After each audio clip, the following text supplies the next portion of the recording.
The dust came first. Before the sound, before the man on horseback understood, he just made the biggest mistake of his life. One gunshot. Then a second. Didn't go down clean, he said. Then holstered the Colt, as if the world owed him the patience of an audience that should already understand. The woman standing there didn't plead, didn't rage. It was that silence that made the smile on his face start to falter at the edges. Because he didn't know. She had spent 4 years of her life reading exactly this kind of confidence in exactly this kind of man, and learned that it was always the thing that got them killed. A holster tied low against her right thigh. Rawhide gone soft and pale from years of handling. None of that use had been decorative. Slowly, she rose from the dirt. San Angelo, she said. 2 words, quiet as a ledger closing on an account she didn't plan to reopen. 3 miles north, a locked strongbox was waiting. And inside it, a name she had buried 3 years ago. The dust came first. Before the sound. Before the animals themselves crested the low rise east of Harlow Creek. Just the dust, hanging gold and heavy in the late afternoon light, rising off 800 head like the earth itself was exhaling. Del Sharp felt it before she saw it. A change in the air. A tightening in the gelding's shoulders beneath her. She had ridden that horse for 6 years. Long enough to know the exact rhythm of his breath, when he was calm. Long enough to know the moment that rhythm broke. Easy, she said. Just the one word. Low. The way you talk to a man on a ledge. It didn't help. Because the herd came around the bend all at once, a wall of brown and black and red hide moving at a pace that had nothing to do with caution and everything to do with men who didn't care what stood in the road ahead of them. And the gelding, 6 years of trust and training and the particular understanding between a rider and a horse that takes a decade to build and half a second to lose, panicked. He went sideways. Hard. Josie's small hands, wrapped around Dell's waist, from the second saddle pad behind her, tightened into fists against her mother's coat. Mama! I've got you! She didn't. Not for the next 3 seconds. Which were the longest 3 seconds of Del Sharp's adult life, and she had lived through some long seconds. She had lived through seconds that other men didn't walk away from. The lead steers hit the gelding's left side like a door slamming. And the horse went down. Not gracefully. Not the way horses go down in the stories men tell each other at bars, some elegant collapse. He went down like something breaking, because something was breaking, the cannon bone in his left foreleg giving, with a sound Dell would hear again at night for longer than she wanted to admit. She got Josie clear. That was the only thing that mattered in that moment. Not the horse. Not her own shoulder, which took the ground hard enough to leave a bruise that would still be purple in a week. Just her daughter, yanked sideways and up, and away from 800 moving animals, landed hard in the dirt at the road's edge, alive, breathing, crying now because 9-year-olds cry, when the world tilts sideways, without warning, and that was fine. That was allowed. Dell was already back on her feet. The herd kept moving.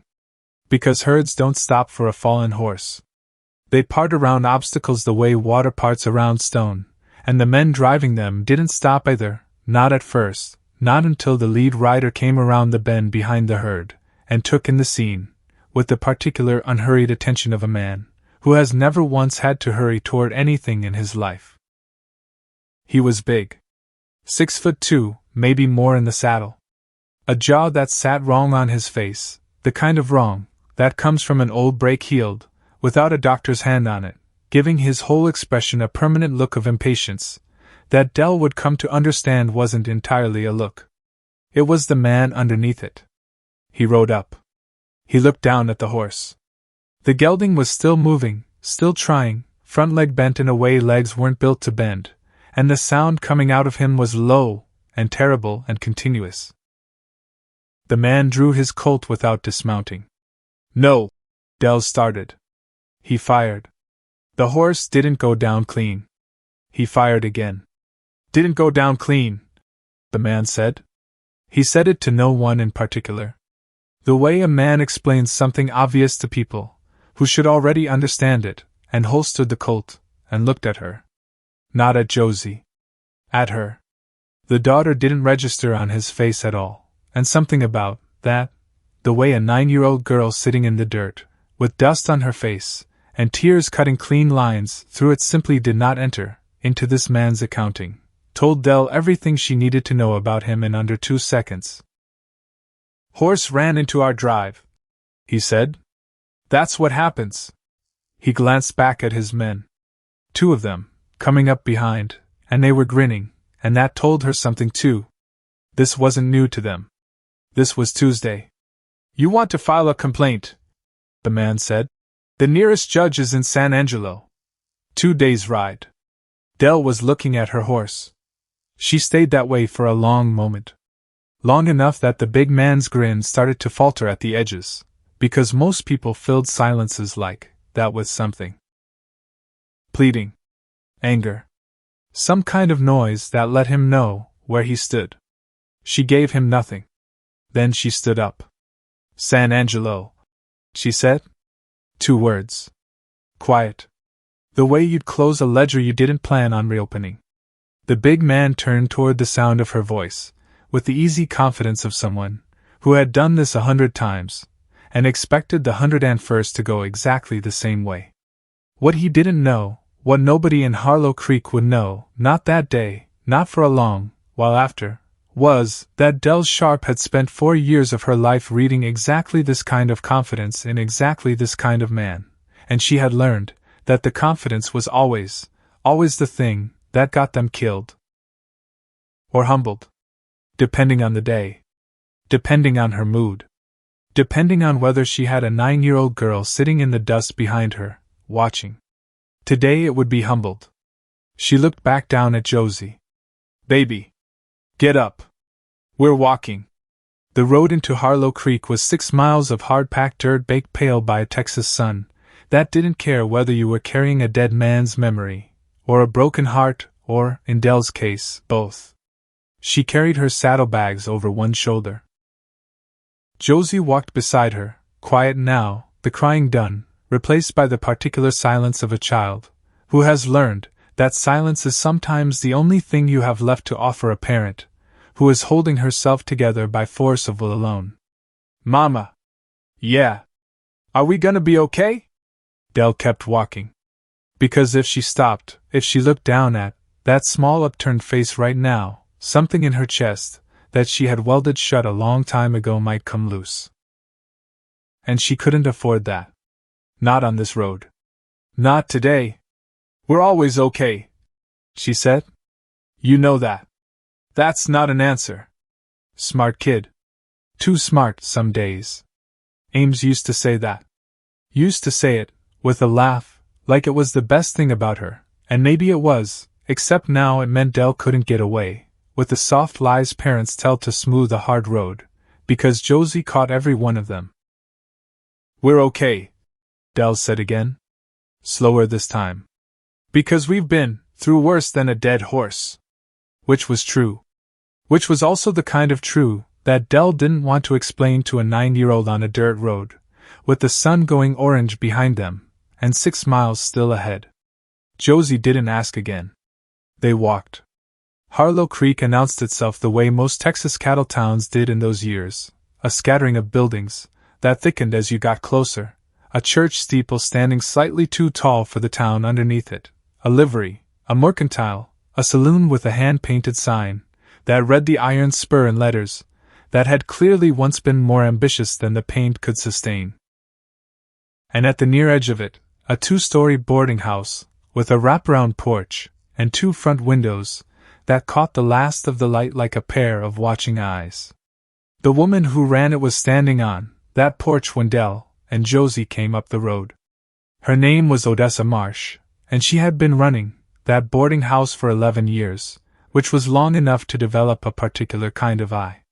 The kind that could look at a woman covered in road dust, with a tired child at her side, and read the whole story, before a single word got spoken. She watched them come. She watched the dust on Dell, 2 days' worth, maybe more, road dust laid down thick, and old, and something newer on top of it, the kind of dust that only settles on a person in the minutes right after something bad happens. She watched the way Dell walked. Not tired walking. Not the shuffle of someone who'd simply covered a lot of ground. There was a coil to it. A readiness that didn't sit right on top of exhaustion, the way a spring doesn't stop being a spring just because you've compressed it most of the way down. She watched the holster. Because there was a holster. Plain, dark, tied low against the right thigh, with rawhide gone soft and pale from years of handling. The kind of leather that told you exactly how much use it had seen, and none of that use had been decorative. Odessa had processed a great number of people, through a small number of rooms, over 11 years. She had learned, mostly by necessity, to read the ones who mattered. This one mattered. "Evening," Odessa said, when they reached the porch steps. "Evening." Dell's voice was flat. Careful. The voice of someone conserving something, words, maybe, or the last of her patience, or both. "You look like you've had a day." "Had a horse," Dell said. "Don't anymore." Odessa's eyes flicked briefly toward the road behind them. Toward the direction the dust had been thickest, when a certain cattle drive would have come through earlier that afternoon, moving 800 head toward the Callaway pens on the north side of town. Something crossed her face. Not surprise. Recognition, maybe? The particular recognition of a woman who had lived long enough in a Callaway-shaped town to know exactly how a horse stops existing on that road. "I've got a room," Odessa said. "Corner of the second floor. 2 windows." Dell looked at her for a second longer than the offer required. "Why 2 windows?" "Some people need 2 windows," Odessa said simply. "I've learned not to argue with which ones." The corner room smelled like lye soap and old cedar.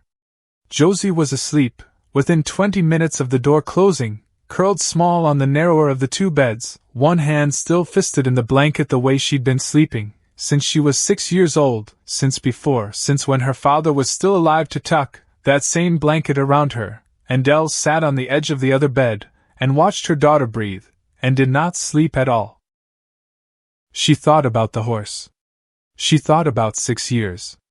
About a gelding, with good feet, and a soft mouth, and the particular gift of standing still under gunfire during a supply run outside Fort Concho in '78, back when Dell rode contract for the quartermaster's office, back when her name meant something to certain men in certain uniforms, back before Josie, before all of it had folded itself down into the smaller, harder shape of a woman raising a child alone on whatever work a widow, with particular skills, could find in a territory that didn't have much use for those skills once the shooting stopped. She thought about the big man's face. The impatience baked into the jaw. The complete, total absence of her daughter in his field of vision, like Josie was furniture. Like Josie didn't count. She thought about the 2 words she'd said to him. San Angelo. 2 days' ride. Because that's what he'd told her. That's the recourse he'd offered. File a complaint, wait 2 days, ride to a judge, who probably knew his family's name better than his own, and hope that justice arrived before the next herd came through and did the same thing to somebody else's animal. Somebody else's child. She washed her face in the basin. She changed nothing else about herself. 20 minutes after arriving, she was back down the stairs. "Horse trader?" she asked Odessa, who was in the front room mending a shirt collar by lamplight. "Emmett Voss. Livery's 2 streets over, behind the feed store. He'll be there till dark." "Obliged. You leaving the girl?" Dell glanced up the stairs.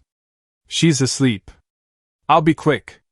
Odessa looked at her for a moment. "There's a saloon 2 doors past the livery. Iron Spur." A pause. Deliberate. "You'll want to know that before you know it." Dell stopped in the doorway. "Why's that?" "Because it's where the Callaway boys drink," Odessa said. Simple. Unadorned. A fact laid on the table the way you'd lay down a card. "Every evening, near enough."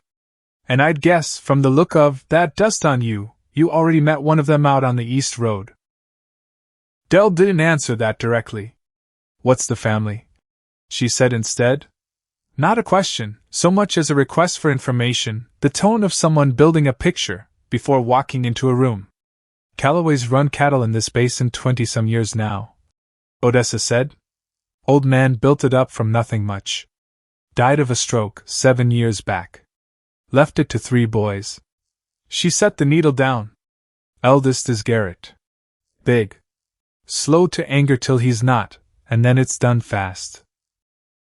Middle one's Boyd, built like something you'd used to drive fence posts, and about as talkative. Youngest is Wade. Handsome. Quick with a gun. Practices behind the house most every evening, so I hear. And the law here? Sheriff Amos Boyle. Odessa's mouth pulled thin. Good man. Tired man. He's been writing reports on that family for going on 8 years, and I couldn't tell you a single one that changed a thing. Dell absorbed that the way she absorbed most information, without visible reaction, filing it somewhere useful, somewhere she could reach it later. Obliged, she said again, and went out into the dark. Emmett Voss ran the livery out of a low barn, with a paddock behind it, and he was still out among the horses, when Dell walked up, checking a mare's near foreleg by lantern light. Help you? Looking to buy. He straightened. Looked her over the way horse traders look, over everybody, quick, professional, no offense in it. Got a few. What are you needing her for? Riding. Steady work. I've got a girl with me, so I need something that won't spook easy. Voss nodded slowly, and led her along the fence line, naming animals as they passed. Dell asked 2 questions about each one she considered, how they took to strange sounds, how they'd been shod, and she listened to his answers, with the kind of focus that told Voss, within about 4 minutes, that this woman knew exactly what she was buying, and would know immediately, if he tried to sell her a story instead of a horse. She settled on her own mare. Good feet. Even temperament. Not young, not old, the kind of animal that had already worked most of the nonsense out of her system, and had settled into being reliable, which was, Dell thought, about the finest quality a creature could have. She paid a price Voss would later describe to Odessa as fair. Not generous. Fair. Obliged, Dell said for the 3rd time, that evening, and led the mare back toward the livery's front paddock to settle her for the night. She was tying off the lead, when she heard the noise drifting down the street. Laughter. Boots on wood. The particular loud, unhurried confidence of men, who owned the ground they walked on, or believed they did, which in practice amounted to the same thing. She looked toward the iron spur lamplight spilling gold through its windows. 3 shapes moving, into the doorway, wide-shouldered, easy, the middle one saying something that made the other 2 laugh. Dell stood very still. Something in her chest, old, familiar, a thing she hadn't felt in a long while and hadn't missed, turned over slowly, like a key finding a lock it recognized. She thought about Josie asleep upstairs in the corner room, with 2 windows. She thought about the horse. Didn't go down clean, he'd said. Explaining it like the universe owed him the patience of an audience, who should already understand. She finished tying the lead. She patted the mare's neck once, absently, the way you touch something solid, when your mind is somewhere else entirely. Then she walked toward the iron spur. The saloon smelled like tobacco smoke, and spilled rye, and the particular must of sawdust, that hadn't been swept in a few days.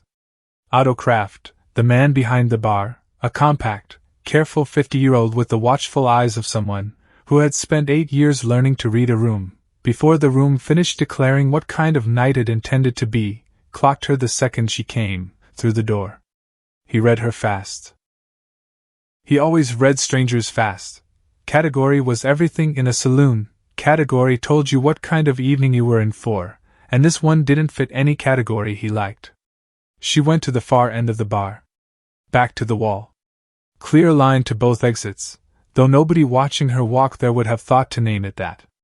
It just looked like where a tired traveler would stand. Otto poured her the mid-tier rye, without being asked. Not the rotgut. Not the good stuff either. Her clothes said she could afford the middle, and her face said she wasn't here to impress anybody, with the label on the bottle. Whiskey, she said when he set it down. One word, confirming a transaction already understood between them. She put a coin on the bar. Didn't ask for change. She drank slow. She didn't look at the other patrons. She stood the way certain people stand, when they've already made a decision, and are simply waiting, without particular urgency, for the world to catch up to it. The Calloway brothers came in at 6. All three at once, loud about it, the way they always were, and the room understood the shift the second the door swung, the transition, from whatever the iron spur had been a moment ago, into the room it became once the Calloways were standing in it. Their room. Their saloon. Their town. Garrett went to the bar. The other two fanned out behind him, easy, unconscious, the practiced geometry of brothers who'd been walking into rooms together for years. Garrett didn't recognize her. That was the thing Dell understood in the first half-second. He had put a bullet in her horse 2 hours ago, and hadn't spared her a second thought since, because in his accounting, she hadn't been a person on that road. She'd been an inconvenience. A shape beside a dying animal. Not worth the mental filing required for later recognition. He ordered bourbon. Turned his back to the bar. It was the youngest, Wade, she'd guess, from Odessa's description, handsome in the particular way of men, whose cruelty hadn't finished carving itself into their features yet, who placed her first. He looked at her twice. Said something low to Garrett. Garrett turned. He looked at her face. At the road dust still sitting in the creases of it, dust that told a story, if you knew how to read it, trail dust laid down, over 2 days, and something fresher on top, the specific residue of grief, that settles on a person in the minutes, after something they loved got shot in front of them. He crossed the room. He came at her the way he did everything, unhurried, because in 37 years he had never once had to hurry toward a confrontation. Confrontations had always waited for him. That was what being a Calloway meant in Harlow Creek. The world arranged itself around your schedule. He stopped 3 feet from her side. I know you, he said. His voice pitched to Carrie, the voice of a man who understood his own conversations as performances for whatever room happened to be listening. Rode today. Dead horse. She said nothing. Lost property. Garrett continued, warming to it, enjoying the sound of his own reasonableness. Man loses his horse on the open range. That's the frontier. Nobody's fault. He set his hand on the bar beside her glass. Not touching it. Adjacent to it. The specific insolence of a man claiming space, without needing to claim it outright. You took my charity, and walked into my town, and now you're drinking in my saloon. A pause. He smiled without warmth. Way I see it, we're square. Dell set her glass down. She turned her head, and looked at him directly for the first time. It lasted about 2 seconds. Long enough to finish an assessment she'd started on the road hours earlier. His eyes, his jaw, his hands, the way his weight sat on his feet, the 2 brothers behind him, and exactly how far apart they were standing, the door, the second door, the shotgun she'd bet Otto Kraft kept somewhere under that bar. 2 seconds. All of it processed. All of it filed. Your horse, she said. 3 words. Flat. The specific correction of someone identifying an error in a man's math, and choosing the fewest possible syllables to contain the whole of it. Garrett's face didn't move for a moment. Because he hadn't expected that. He'd expected fear, or apology, or the particular scrambling deference that most people in this basin had long since learned to perform for him, without needing to be asked. Your horse, he repeated slowly, testing the words like they might be a joke he hadn't caught yet. You're saying that horse was worth something to you. He glanced back, over his shoulder at Boyd and Wade, the expression of a man sharing a punchline that hadn't quite arrived. What do you figure a broke-down trail horse costs these days? Dell looked at the bar. "You're going to pay for it," she said.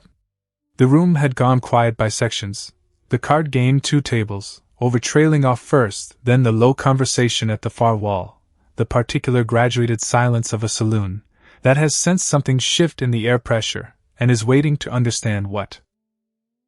Garrett's pleasant expression stopped being pleasant. He hadn't been told something was going to happen to him, not asked, not warned, told, the flat declarative certainty of a statement of coming fact, since he was maybe 14 years old. And something in him, older than his authority, and colder than his temper, some register that ran below the level of ego entirely, took the words in, and converted them, instantly, automatically, into forward motion. He reached for her. Not for his gun.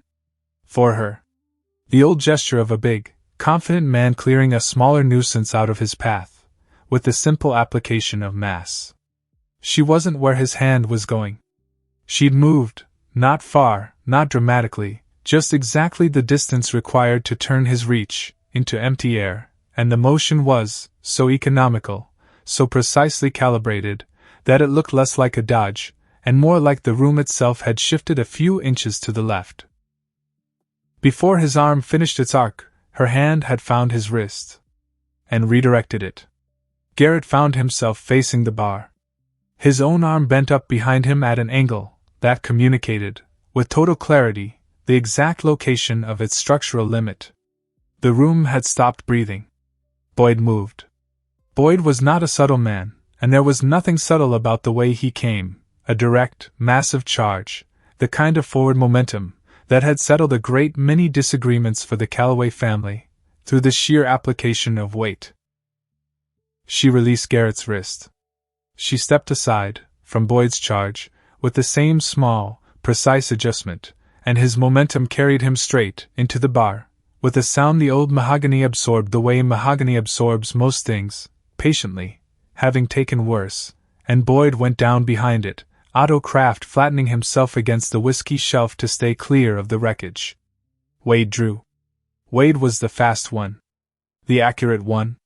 He drew with the practiced speed of a man who put in the evening hours behind the house, who knew exactly what he was capable of, and the Colt came out clean, the barrel level, his eye already finding the sight picture in the particular narrow focus that regular practice builds into a man's hands. Her Colt was already out. Already out. Already level.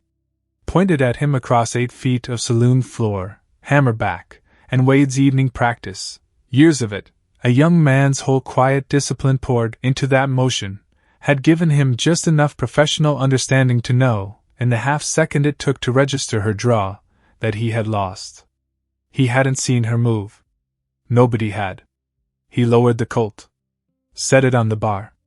Put his hands flat, palms down, the universal grammar of surrender.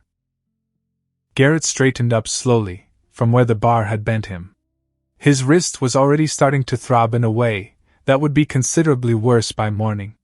He was standing in the iron spur in front of every regular patron in Harlow Creek, his brother groaning behind the bar, his other brother's guns sitting empty on the wood, and a stranger, a woman, he understood now, too late, far too late to matter, standing at the far end, with a Colt still steady in her hand, and absolutely nothing showing on her face.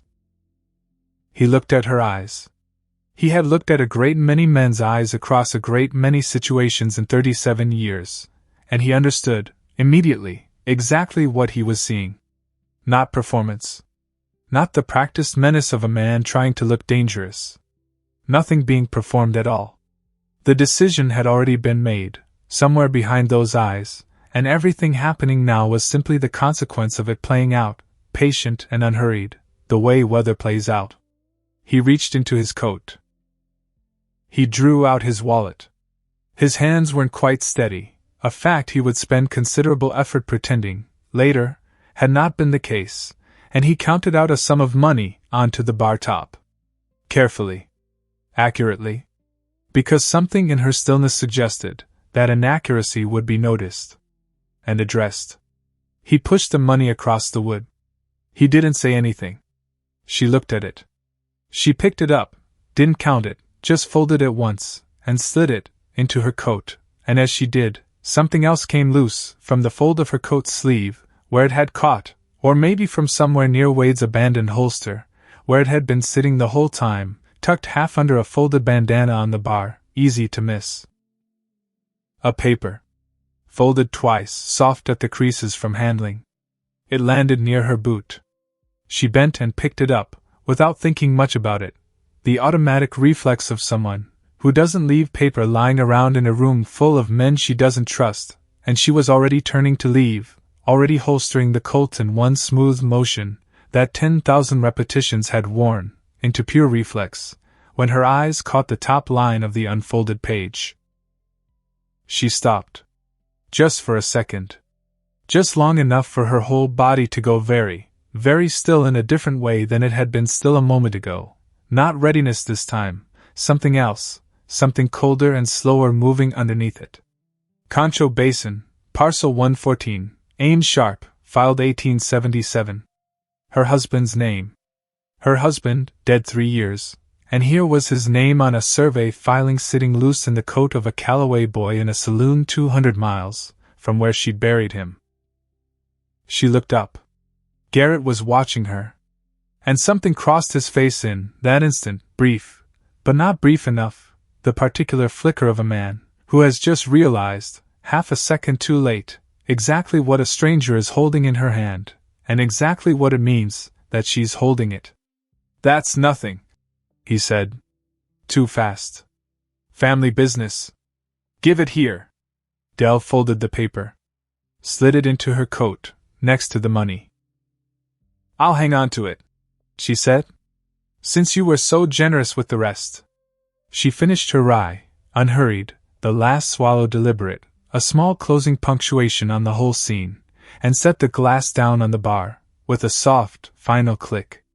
Then she walked out of the Iron Spur, past 20 witnesses, who would spend the rest of their lives describing this night to people who hadn't been there, and wouldn't quite believe it, out into the dark street, the roan mare waiting patient at the livery, her husband's name burning a slow hole in her coat pocket the whole 6-block walk back to the boarding house.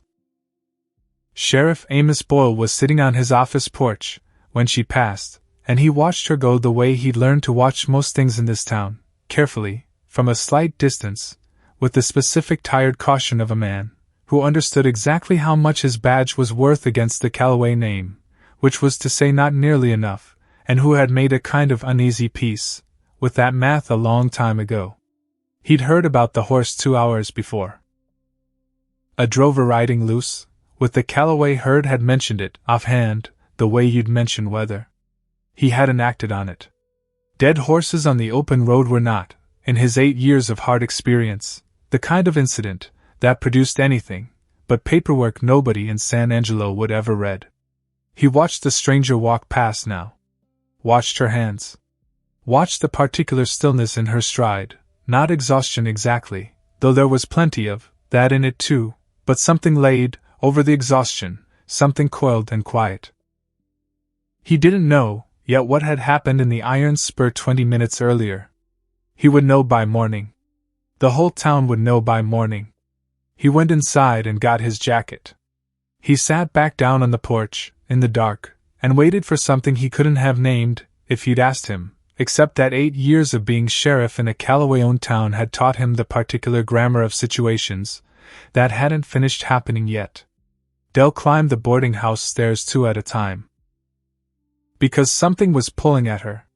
Because the paper in her coat pocket felt heavier than paper should, heavier than money, heavier than anything she'd carried in a long while, and she needed, urgently, in a way that had nothing to do with reason and everything to do with the animal part of her brain that had kept her alive through 4 years of scout work and 3 more of raising a daughter alone. She needed to see her daughter's face. Needed to confirm, with her own eyes, that the girl was exactly where she'd left her. The corner room door was ajar. Which was wrong. Which was already wrong, before she'd even pushed it open, because Dell had closed that door herself, latched it herself, checked the latch twice out of a habit she'd never managed to unlearn no matter how many years passed, since it had actually mattered. She pushed the door the rest of the way. The room was empty.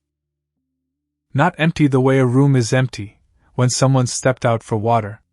Empty the way a room is empty when the blanket's been dragged half off the bed in a struggle nobody wanted to have quietly, when one small shoe is lying on its side 3 feet from where it should be, when the window, the second window, the one Odessa had given her, without being asked, the one that looked out over the side alley, stood open to the night, with the curtain moving slightly in a breeze that had nothing gentle about it anymore. Josie. Her voice came out wrong. Smaller than she meant it. She hadn't heard her own voice do that in years, not since Ames, not since the telegram, not since the last time the world had reached into her chest and taken something out without asking. Josie! Nothing. On the small table by the bed, where nothing had been sitting an hour ago, there was a folded piece of paper.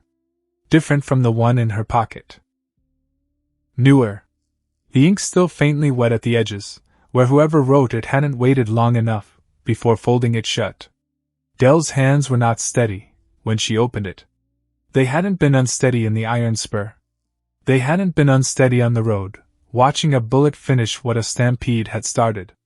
They were unsteady now, and some distant, still functioning part of her mind noted that fact with a kind of clinical detachment even, as the rest of her went cold, from the inside out.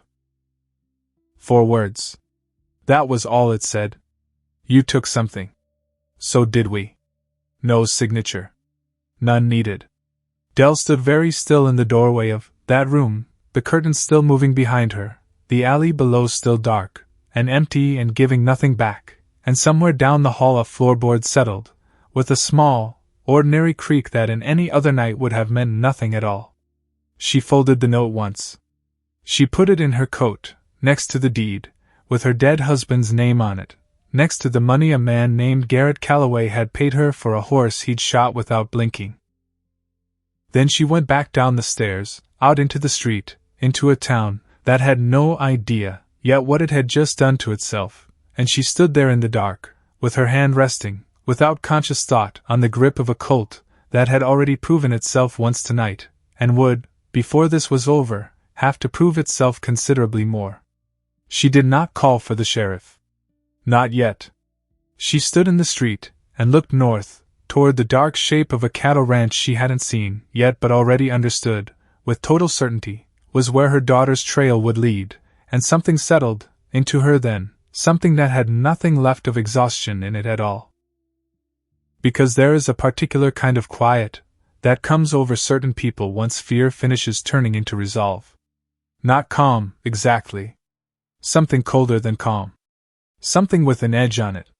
Del Sharp had ridden 4 years of scout duty, through country that had killed better trained men than the Calloway brothers would ever be. She had buried a husband. She had raised a daughter alone on the strength of nothing but her own 2 hands and a stubbornness that had never once, not once, found its limit. She was not going to find it tonight either.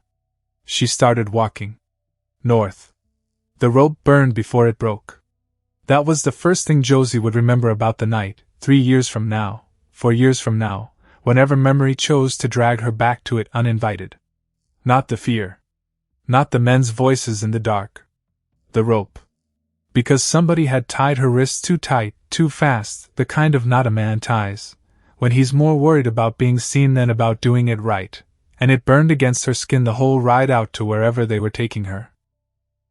She didn't cry. She wanted to.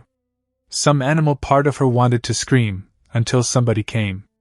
But her mother's voice was in her head the whole time, low and steady, the voice Del used, when things had already gone wrong, and screaming wasn't going to unwrong them. Quiet gets you seen less. Seen less gets you home. So Josie stayed quiet. She counted the horse's steps instead. She counted until she lost count, and then she started again, because starting again was the only thing she had. Del Sharp walked north through Harlow Creek in the dark, with her hand resting on the grip of a Colt that had already done its work once, that night, and would need to do more before morning.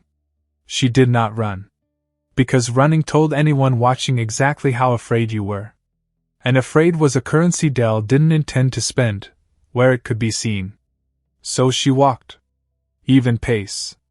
Boots striking the packed dirt, with a rhythm that gave nothing away, while underneath that rhythm something in her chest was tearing itself apart one heartbeat at a time. She reached the sheriff's office a few minutes past 10. Amos Boyle was still on the porch. 61 years old, gray at the temples, a badge that had gone dull, with age pinned crooked on a coat that had seen better decades. He stood up when he saw her coming, and something in the way he stood, careful, already bracing, told Dell he'd heard about the iron spur already. Miss Sharp. He knew her name. Word traveled fast in a town this size, faster still when the word concerned 3 Callaway men getting handled by a stranger in front of 20 witnesses. I heard what happened tonight. You heard half of it. He went still. What's the other half? My daughter's gone. The words came out flat. Because if she let any weight into them, any at all, she was afraid of what would come out after. Boyle's face changed, the careful neutrality of a lawman cracking open, into something closer to real alarm. Gone how? Taken. From my room. While I was at the iron spur. She reached into her coat, pulled out the note, held it up, so the lamplight caught the 4 words scrawled across it. You took something. So did we. Boyle read it twice. His jaw tightened. Callaway's? He said. Not a question. You tell me. He was quiet for a moment. Long enough that Dell understood, before he said anything else, exactly what kind of silence this was. The silence of a man doing math he already knew the answer to, and hating the answer regardless. I've been sheriff here 8 years, he said finally. Written more reports on that family than I could count for you, if I sat down and tried. Cattle theft dressed up as boundary disputes. Land taken off families too scared, or too broke to fight the paperwork. A man died out past the Concho crossing 3 years back, and I wrote that report too, and I know. He stopped. Started again, quieter. I know it didn't sit right. Never has. Something cold moved through Dell's chest. What man? Boyle looked at her properly then, for the first time really looked, and something behind his tired eyes sharpened into focus. Sharp, he said slowly. That was the name on the filing. Ames Sharp. The street seemed to tilt very slightly under Dell's feet. That's my husband, she said. That was my husband. Because here is the thing about grief that nobody tells you, when it first arrives, still fresh, still raw enough to bleed, if you pressed on it, grief doesn't stay in one shape. It moves. It hides. It waits 3 years in the dark corner of a woman's chest, and then it comes roaring back out the second somebody says a name you buried a long time ago. And Dell Sharp stood in the street outside the Harlow Creek Sheriff's office, and felt 3 years of careful, deliberate forgetting come apart in a single sentence. Ames Sharp. Filed 1877. Parcel 114. The deed in her coat pocket had his name on it. She'd known that an hour ago, and hadn't let herself understand what it meant, because understanding it meant reopening a door she'd nailed shut the day the telegram came. Now Boyle had said his name too. Out loud. In connection with a death he'd written a report about. Tell me, Dell said. Her voice had gone very quiet. Which was worse, somehow, than if she'd shouted. Tell me what you know. All of it. Now. Boyle rubbed a hand across his jaw. Man named Ames Sharp had a homestead claim out past the Concho crossing, he said. Filed proper, registered, nothing wrong with the paper on it. Except it sat right up against Callaway grazing land, and old Otis Callaway, that's Garrett's father, dead a few years now himself. Otis wanted that parcel bad. Water rights on it. Best crossing for 20 miles. And Sharp wouldn't sell. Boyle's voice had gone flat, the voice of a man reciting something he'd rehearsed in his own head 100 times, and never once said out loud to another living soul. Found him at the bottom of the crossing one morning. Horse spooked, they said. Man drowned trying to get clear of it. You believe that? Boyle didn't answer right away. I wrote it down, because that's what the evidence showed on the surface of it, he said finally. But I've had 3 years to think about a man who knew that crossing better than any soul in this county, because he'd worked that water his whole life, drowning in 18 inches of it on a calm morning, with no storm, and no flood behind it. He looked at her. No. I never believed it. I just never had anything I could take to a judge that would stand against Otis Calloway's word, and by the time I might have had something, Otis was dead, and Garrett had the operation, and Garrett doesn't leave paper trails his father used to leave. Dell stood very still. Because 3 years ago she had been 140 miles from that crossing, in a rented room, with a 6-year-old daughter, and a stack of bills she couldn't pay, when a rider came, with a telegram, and the whole shape of her life folded in on itself in under a minute. She had been told her husband drowned. She had grieved a drowning. She had built 3 years of survival, the scouting work she picked up here and there, the moves from town to town, the careful economy of raising a child alone, on top of a story that a tired, honest sheriff 200 miles away had never once believed. "Why didn't anybody tell me?" she said. Her voice cracked on the last word, just slightly, the first crack Boyle had heard in it all night. "Because nobody knew where you'd gone," Boyle said gently. "Sharp never talked about a wife in town. Kept that part of his life separate, near as anybody here could tell. We had a name on a filing, and a body in a crossing, and no forwarding address for a widow." Dell closed her eyes. Because Ames had done that on purpose. She understood that now, standing in the dark outside a sheriff's office, with her daughter missing somewhere in the hills north of town. He'd kept her name off the local record. Kept Josie's existence a rumor at best, out here in Callaway country, because some instinct in him, some old scout's caution, the same caution he'd taught her, had told him this basin wasn't safe for people he loved to be known in. He'd been protecting them. And it hadn't been enough. "They have my daughter," Dell said, opening her eyes. Steady again, or steady enough. "Because of that deed.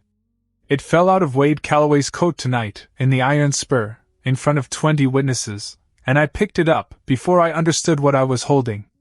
And somewhere between me picking it up and me getting back to that room, somebody decided my daughter was worth more to them than whatever's on that paper." Boyle's face had gone pale. "That deed's the only clean title left proving Sharp's claim was legal," he said slowly, working it through even as he said it. "If Garrett spent 3 years building his operation on land he took off a dead man's estate, with no living heir to contest it, then a live heir just walked into his saloon," Dell finished. "And he doesn't know yet whether I understand what I'm holding. But he knows I'm not leaving town without finding out. Because that was the shape of it now. That was the whole terrible architecture of it, laid bare in under 10 minutes on a dark street. Her husband hadn't drowned, he'd been murdered for water rights and grazing land, and the only proof of it had spent 3 years sitting quiet in a filing cabinet, until it fell out of a killer's brother's coat and landed at her feet. And now her daughter was the price of it." "I need everything you have," Dell said. "Every report. Every note you never sent to San Angelo, because you knew it wouldn't matter. It's in the office." "Then let's go." Boyle's office was small, and smelled of wood smoke, and old paper, a single lamp throwing long shadows across a desk stacked, with the particular chaos of a man who kept too much in his head, and not enough on paper, because paper in this town had a way of disappearing when it mattered. He pulled a battered strongbox from beneath a floorboard near the stove. Inside it, folded and refolded, so many times the creases had gone soft as cloth, were 3 years of quiet observations Amos Boyle had never had the standing to act on. Dell read by lamplight. A ledger entry, in Boyle's careful hand, noting the date Ames Sharp's body was found, and the peculiar absence of any storm in the days prior. A note about 2 ranch hands who'd left Callaway employ within a month of the drowning, and never been seen in the county since, paid off, Boyle suspected, though he'd never proven it. A line, almost an afterthought, mentioning that Garrett Callaway had ridden into San Angelo personally, 4 days after Sharp's death, to file an amended boundary claim on parcel 114. 4 days. He didn't wait, Dell said quietly. He didn't even wait a decent interval. Grief wasn't the emotion driving him, Boyle said. Never has been, where that man's concerned. She turned the last page. A single line, added more recently than the rest, the ink darker, newer. Wade C. Seen riding alone to the old Sharp homestead, 3 occasions this spring. Purpose unknown. Dell looked up sharply. Wade, she said. The youngest one. Comes around out there sometimes. Alone. Never with his brothers. I noted it, because it struck me as strange. Man's got no reason to ride out to an abandoned homestead, unless something's pulling him there. Boyle shrugged, tired. Never had cause to ask him about it. Never had proof of anything to hang a question on. Dell folded the ledger page carefully, and slid it, with the deed and the ransom note, into the inside pocket of her coat. Because a picture was forming now. Slow, ugly, but forming, a picture of a family, with one brother willing to kill for land and water and the appearance of untouchable authority, one brother built for following orders, without asking what they meant, and one brother, who kept riding, alone, out to the site of a man's death like something in him couldn't leave it be. She stood. I need a map, she said. Of Callaway land. Everything you've got. Boyle produced one, hand-drawn and perfect, the product of 8 years of a sheriff quietly mapping a kingdom he had no power to touch. He spread it across the desk. The main house sat near the center of a sprawling holding, close to the river. Bunkhouses to the east. A lined shack marked in faded pencil near the northern boundary, close to a stand of cottonwoods, the kind of isolated structure a family might use for exactly the sort of business they didn't want conducted under their own roof. Dell's fingers settled on the lined shack without hesitation. There, she said. You don't know that. I know men like this, she said. Quiet. Certain. You don't bring a scared child into your own house, where the hired hands can see her face, and start asking questions later, when this is over, about a little girl nobody in town ever heard cry out. You put her somewhere quiet. Somewhere deniable. Boyle studied her for a long moment. You've done this before, he said. Not quite a question. Different kind of country, Dell said. Different kind of enemy. Same kind of math. Because here is, where the story, that Harlow Creek would tell itself for years afterward, the story of the dead man's widow, and the outlaw family, and the long reckoning that followed, actually began to bend away from anything ordinary. Not in the saloon. The saloon had been a message. This was the moment the message got answered. Dell asked Boyle 3 questions before she left his office. How many men rode for the Callaways full time? Where they slept? Whether any of them had served, army, militia, anything that might mean trained reflexes instead of ranch hand toughness. Boyle answered as best he could. 14, maybe 16 hands total, most of them cattlemen first, and gunmen only, as circumstance required. Bunkhouse close to the main house. None that he knew of, with military service, though he allowed he couldn't swear to every man's history. That's good, Dell said. Good how? Means most of what's standing between me and my daughter is confidence, she said. Not training. I can work around confidence. She left him standing in the doorway of his office, watching her go, the same way he'd watched her arrive in town 6 hours earlier, except now there was something different in his face. Not doubt. The specific, quiet awe of a man who has spent 8 years believing justice in this basin was simply a slow-moving thing that arrived, when it arrived at all, through paperwork and patience, and who was beginning, for the first time, to wonder if it might also arrive on horseback, alone, in the dark, carrying a Colt that had already proven itself once that night. Dell didn't go back to the boarding house. Odessa was waiting for her anyway, standing on the porch in a shawl thrown over her nightclothes, because word of a missing child moved through a town like Harlow Creek faster than anyone could outrun it, and Odessa Marsh had not managed 11 years of running a boarding house without developing a sense for exactly when a guest needed to be met on the porch instead of behind a closed door. "I heard," Odessa said before Dell could speak. "I'm going after her." "I know you are." Odessa's voice was steady. "What do you need?" Dell stopped. Because she hadn't expected the offer, not phrased like that, not so plainly practical. "Food that travels light," Dell said slowly. "Rope. Whatever medical supplies you keep in that house. And if you've got a way to get word to Emmett Voss, without half the town knowing about it, I need the roan saddled, and quiet within the hour." "Done." Odessa was already turning for the door. She paused. "Miss Sharp." "Yeah. That little girl of yours."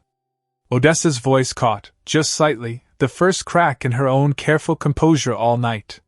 "She asked me, before she fell asleep, whether the horse was in a better place now. Wanted to know if animals went somewhere good when they died." A breath. I told her yes. I hope that wasn't a lie I'm going to regret telling her. Dell's jaw tightened. "It won't be," she said. "Because I'm bringing her home to ask you more questions like that one.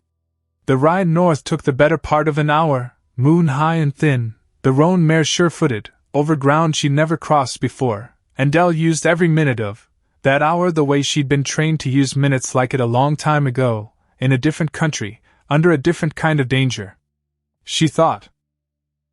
Because thinking clearly, coldly, without letting the fear get its hands around her throat, was the only weapon she had, that the Callaways couldn't match, with numbers or money, or the easy confidence of men who'd never once been made to feel small. She thought about Wade. Riding alone to the homestead 3 times this spring. Purpose unknown, Boyle had written. But Dell didn't think it was unknown at all. She thought a young man, with a talent for accuracy, and a face that hadn't yet finished hardening into his family's cruelty had been going out there, because some part of him already knew what his oldest brother had done, and couldn't leave the place alone, the way you can't leave alone a wound that hasn't healed right. If that was true, Wade was the crack in the wall. Every family like this had one. A brother, a cousin, somebody whose conscience hadn't been fully burned out of them yet, and if you found that crack and pressed on it at exactly the right moment, sometimes the whole wall came down faster than any amount of gunfire could manage. She just had to find him, before Garrett found a way to use her daughter as leverage against whatever was left of Wade's conscience instead. The line shack sat exactly where Boyle's map said it would, a low dark shape against the paler dark of the tree line, one window glowing faint amber, from a lamp turned low inside. Dell left the roan a quarter-mile back, tied loose in a stand of brush, where the animal could be found again, but wouldn't nick her at the wrong moment, and give her away. She went the rest of the way on foot. Because this was the part of her that Harlow Creek hadn't seen yet, not the fast draw in the iron spur, impressive as that had been to 20 witnesses who'd talk about it for years. This was the part that had kept her alive, through 4 years of scout work along the frontier, moving through country that wanted her dead in a dozen different ways, learning to become something the land itself seemed to forget was there. She moved low. She moved slow. She read the ground the way another person might read a letter, every broken twig, every patch of grass bent the wrong way, every place where a man's boot had pressed down recently enough that the earth hadn't finished springing back. 2 guards. She counted them, before either one knew she existed. One sat on an upturned crate near the front door, rifle across his knees, more bored than alert, the particular slack posture of a man who'd been told to watch a door, and had decided somewhere in the last hour that nothing was actually going to happen tonight. The other paced a slow loop around the shack's perimeter, checking the same handful of shadows every time, the kind of patrol that looked thorough, and was, in fact, entirely predictable. Dell watched the pacing guard complete 3 full loops before she moved. Because patterns were gifts.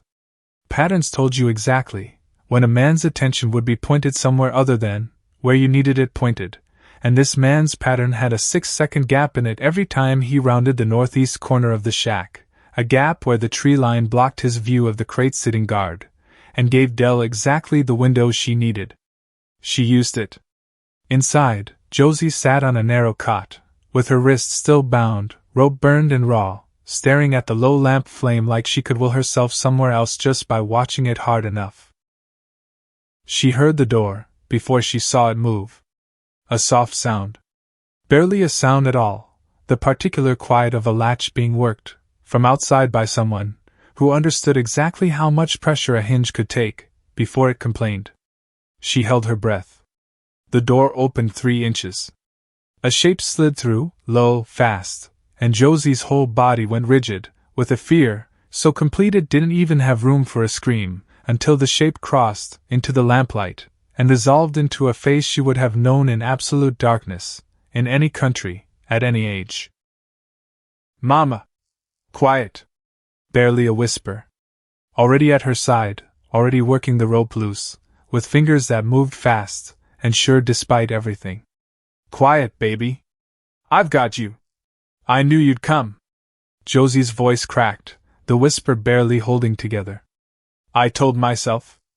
I counted horse steps, so I wouldn't cry, and I kept telling myself you'd come, and you came. Always." The rope fell away. Dell pulled her daughter into a hard, brief embrace, one hand cupping the back of Josie's head the way she'd done, since the girl was small enough to fit in one arm. "I will always come." Outside, a floorboard creaked. Dell was on her feet, and turned toward the door, before the sound had finished, Colt already drawn, and the second guard, the one who'd been pacing, who'd completed his loop, and noticed, this time, that the front guard had drifted somehow, from his crate, filled the doorway, with his own rifle half raised, and a look of confused alarm just beginning to form on his face. He never got the chance to finish forming it. Dell didn't shoot him. She'd already made that decision on the ride out, quiet and absolute. She needed information, not more bodies, and a dead ranch hand solved nothing, while a frightened one might solve everything. She crossed the space between them in 2 steps, and drove the Colt's grip hard into the side of his skull. He went down without a sound.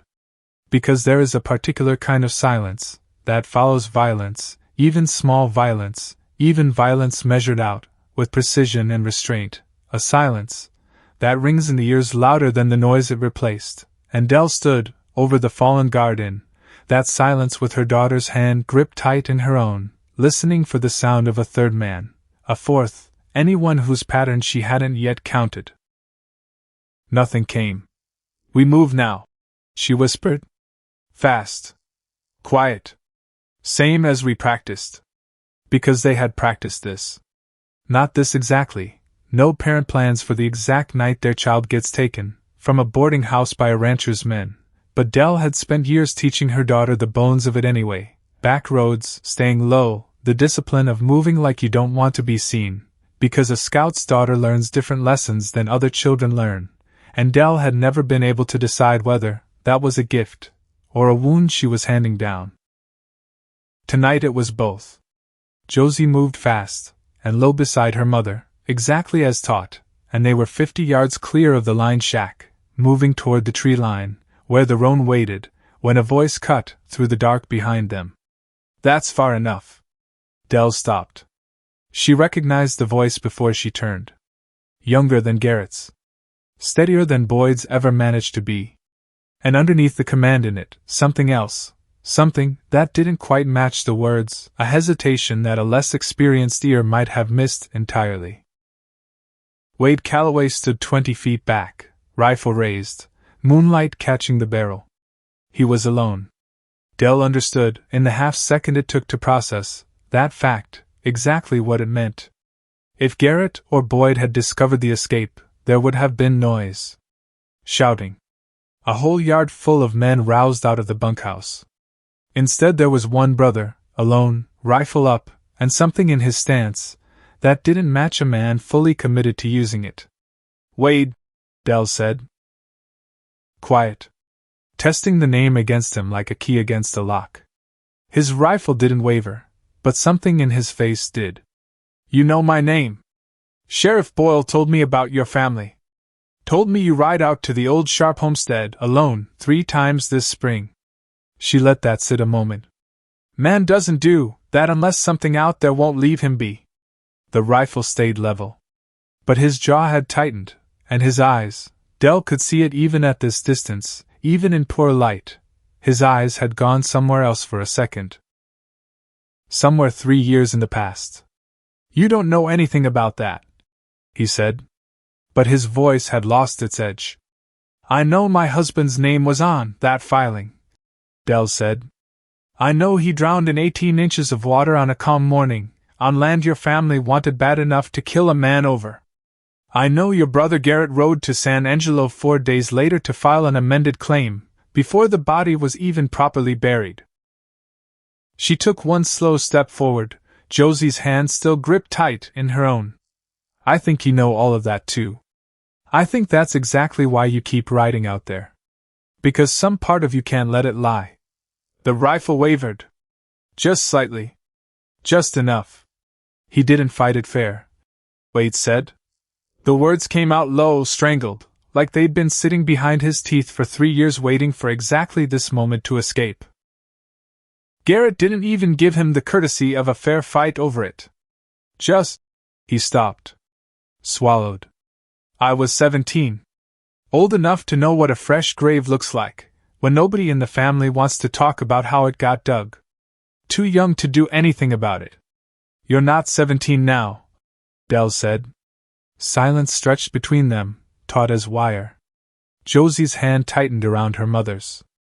Put the rifle down, Wade, Dell said, softer now, though there was nothing soft about the steadiness underneath it. You've got a chance right now that most men in your family never get offered. A chance to be the one who did something different. For a long moment, nobody moved. The wind stirred the cottonwoods behind the shack. Somewhere back near the porch, the fallen guard groaned, beginning to stir, and the sound seemed to snap something loose in Wade Calloway's shoulders. He lowered the rifle. They'll kill me for this, he said. Quiet. Almost wondering, like he was hearing the fact out loud for the first time, and finding it both true and, somehow, survivable. Garrett will. Or Boyd will do it for him, and call it an accident, same as they did your husband. Then come with us. Wade shook his head slowly. Can't. Not tonight. His eyes went to the shack behind him, to the guard stirring on the ground, to the whole dark shape of a life he'd been born into and never chosen. If I ride out with you now, they'll know before sunup, and they'll burn every bridge I might have had left to use against them, from the inside. He looked back at her, and something in his face had firmed into resolve. There's a strongbox in the main house. Garrett's study. Papers going back to my father's time, real papers, not the kind he's been filing since Otis died. If what you're carrying is the deed, that strongbox is the rest of the proof. Why tell me this? Because I want it to matter that I told you, Wade said simply. 3 years I've been riding out to a dead man's homestead, and doing nothing, but feeling bad about it. That's not enough anymore. Watching you walk my brother's own gun down in front of the whole town tonight. He stopped. Shook his head. It reminded me a person can choose different. Even late. Even scared. Dell studied him a long moment. Because trust, out here, in a night already this thin, with it, was the most dangerous currency there was. But something in Wade's face, the particular exhaustion of a man who has carried a guilt too heavy for his own shoulders, and finally set part of it down, told her this wasn't a trap. Get us clear first, she said. Then get yourself clear too, soon as you're able. I won't ask you to burn faster than you can survive burning. Wade nodded once. Go, he said. I'll say I found the shack empty, and the guard careless. Won't hold long. But it'll hold long enough to get you back to town. It didn't hold long enough. Because 30 seconds, after Dell and Josie disappeared into the tree line, the fallen guard finished stirring, finished remembering what had put him on the ground, and started shouting loud enough to wake every man in the Calloway bunkhouse a quarter-mile south. Dell heard it start behind them. Heard the shape of the night change, Dogs barking now, men's voices rising, torches beginning to bloom orange against the dark tree line like something waking up angry. "Run," she told Josie. "Same as we practiced. I'm right behind you." They made it to the roan. Dell swung Josie up first, then herself, and put the mare into a hard gallop south, back toward the boarding house, back toward whatever thin protection a sleeping town could offer against a family that had just watched its careful authority crack open in the space of one night. They didn't make it clean. A shot rang out behind them, wild, more warning than aim, from a rider who'd caught sight of movement in the dark, and fired before thinking too hard about what he was firing at. Dell felt the round pass close enough to hear it. Felt the second one, moments later, find its mark in the meat of her upper arm, a burning line of pain that made her breath catch hard enough that Josie twisted in the saddle in front of her. "Mama! I'm fine." She wasn't, entirely, but fine enough. Fine enough to keep the mare moving, fine enough to keep her daughter upright and safe in front of her, and that was the only math that mattered right now. "Hold tight. Almost there." They didn't slow until the lights of Harlow Creek came up pale and steady ahead of them, and even then Dell didn't stop until they were within sight of the boarding house porch, where Odessa Marsh was already standing, lamp raised, having heard the hoofbeats coming in fast from the north road, and understanding, with the particular instinct of a woman who'd spent 11 years learning to read arrivals, exactly what kind of night this had turned into. Odessa got them both inside. Got Josie wrapped in a blanket by the kitchen fire, shaking now that the running was done, and her body had room to feel everything it hadn't let itself feel during the escape. Got Dell into a chair at the kitchen table, and cut the sleeve away from the wound, with hands that had clearly done this kind of work before, in some other decade, for some other kind of trouble. "Clean through," Odessa said, examining it by lamplight. "You'll live. Won't be pretty for a while. Wasn't planning on pretty." Odessa worked in silence for a few minutes, cleaning and binding the wound, with the brisk efficiency of a woman who'd learned frontier doctoring the hard way, out of necessity, because doctors were 2 days' ride from anywhere that mattered. "She's safe," Odessa said finally, nodding toward Josie, who had finally stopped shaking and fallen into the particular heavy sleep that comes after terror finally lets a body go. "That's the thing that matters most tonight. It's not over. I didn't say it was." Odessa tied off the last of the bandage. "I said it's the thing that matters most. There's a difference." Dell sat with that a moment, the fire crackling low, her daughter's breathing slow, and even across the room, and something in her chest, some part of her, that had been holding itself rigid since the moment she'd found that empty room, with the window open, allowed itself, just slightly, to loosen. Just slightly. Because she checked her coat next. Checked it with a dread that had been building the whole ride back, a suspicion she hadn't let herself voice out loud even to herself, and when her fingers found the inside pocket, where the deed should have been, they found nothing at all. Gone. Somewhere in the chaos of the escape, the wild shot, the hard ride, the desperate press to get her daughter clear, the deed had come loose. Fallen. Been taken, more likely, by someone close enough in that final scramble to lift it, without her noticing, someone whose hands might have brushed her coat in the dark, without her registering the touch, over the pain in her arm, and the fear in her chest. Boyd. It had to have been Boyd, riding in the second wave of pursuers, close enough at one point, that Dell remembered, now that she let herself think back on it, a shape passing close on her left side just before they'd broken clear of the tree line. The only clean proof of her husband's murder. Gone again. Back in Calloway hands? Dell closed her eyes. Because there was a particular kind of exhaustion that came from winning half a fight, getting your daughter back, keeping her alive, keeping yourself alive, while losing the other half in the same breath. The proof was gone. The truth was still true. But truth without proof, in a basin where the Calloways owned the judge's travel time, and the sheriff's patience, and most of the county's silence, was just a story a grieving widow told, easy enough to dismiss. she would have to get it back. 3 miles north, in the Callaway main house, Garrett stood in his study, with the recovered deed spread flat on his desk, Boyd standing beside him breathing hard, from the ride, and the fire in the hearth throwing long shadows across a face that had lost every trace of the easy confidence it had worn in the iron spur that evening. "She had it the whole night," Garrett said. Quiet. Furious in the particular controlled way that made him more dangerous than shouting ever could. "Walked right out of my saloon, with it in her coat, and I let her. We got it back," Boyd offered.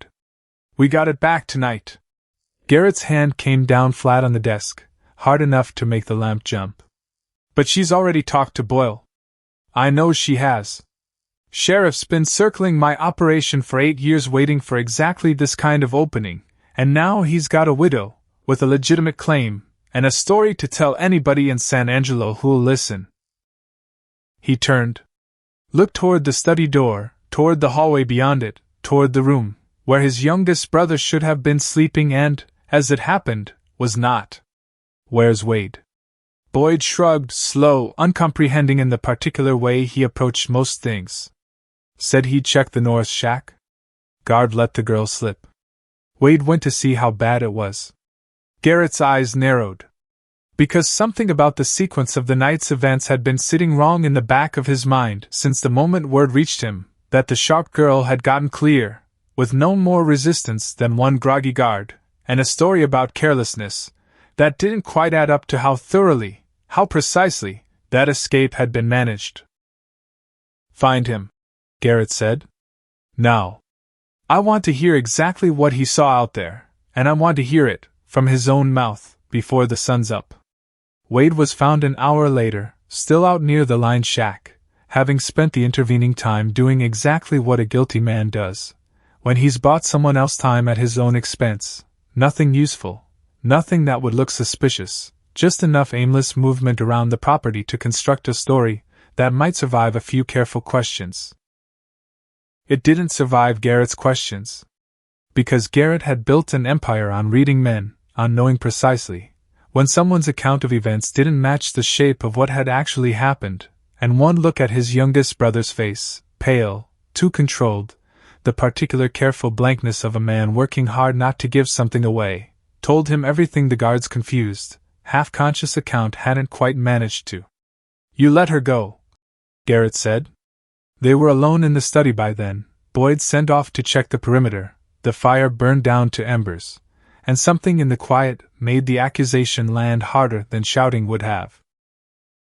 Wade didn't answer right away. "Wade." "Yes," Wade said finally.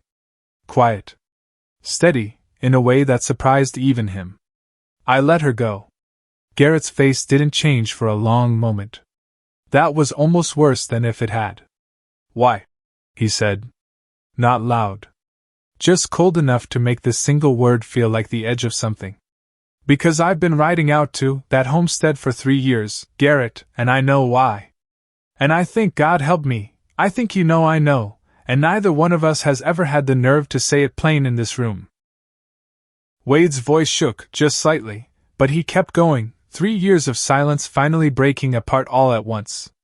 Ames Sharp didn't drown by accident.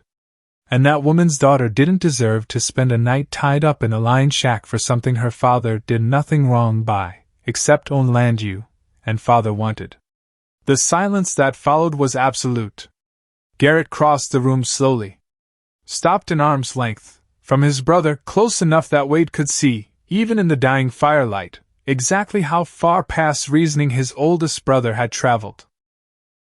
"You're my blood," Garrett said. Quiet.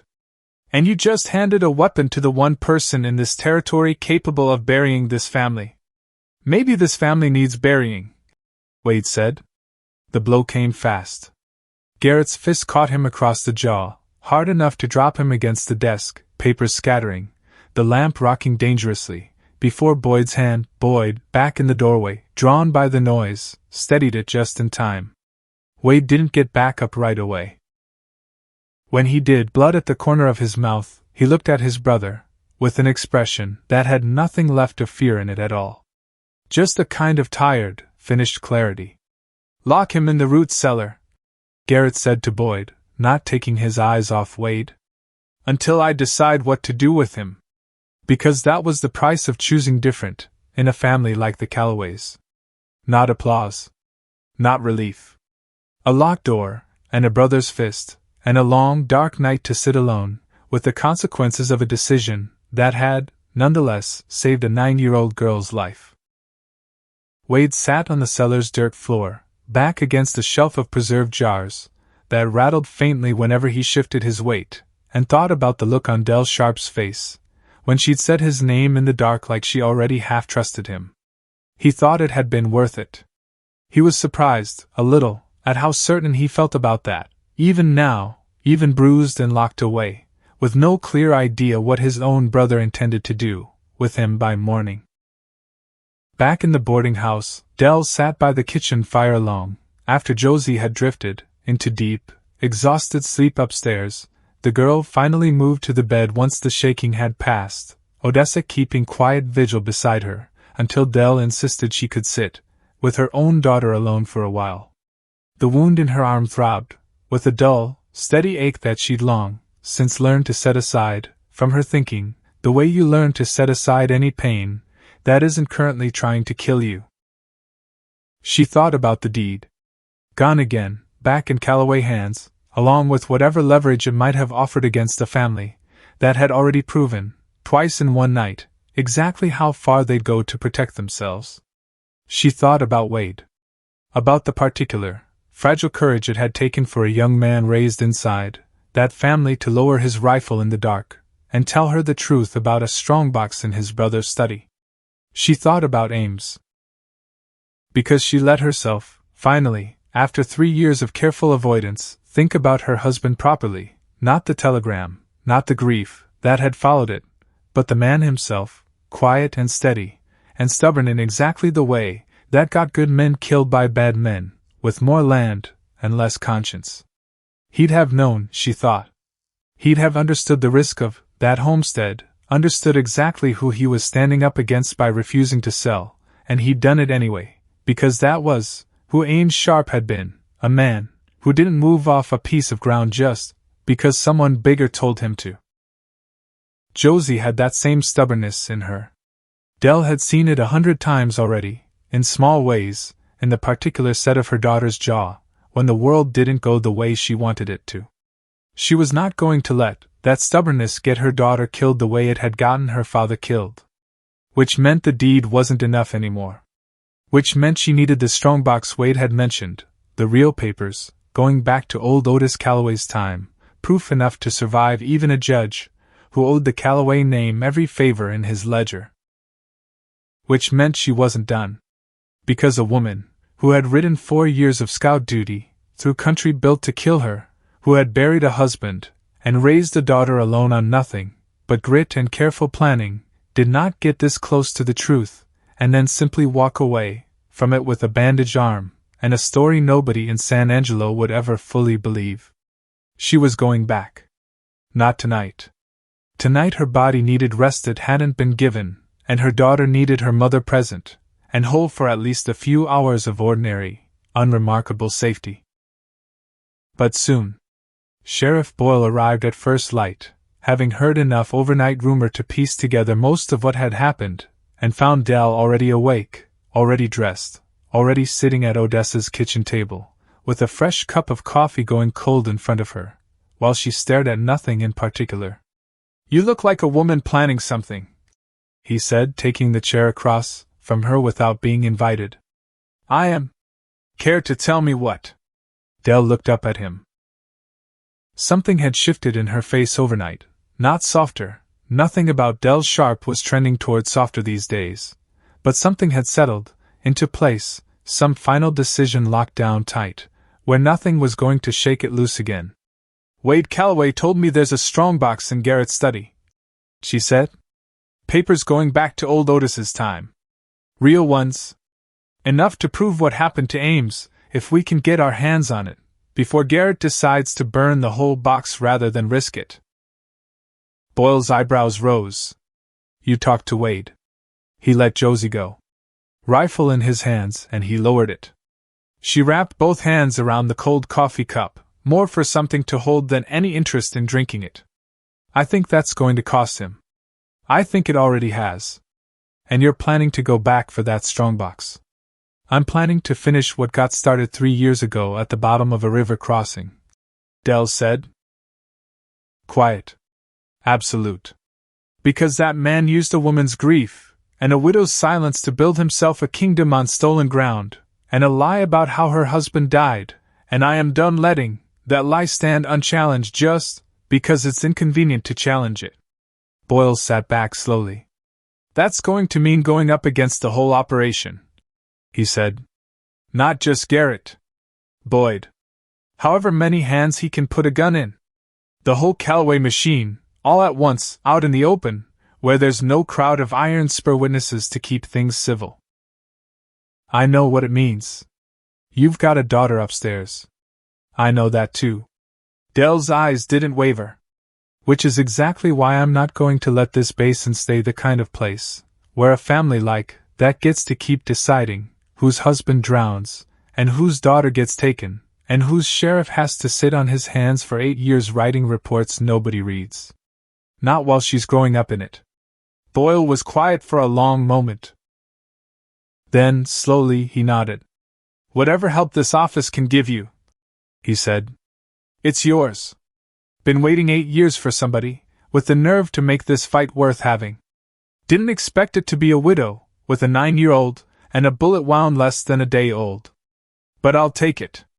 Dell allowed herself, for the first time, since the herd had come around, that bend on the east road the previous afternoon, something close to a real breath.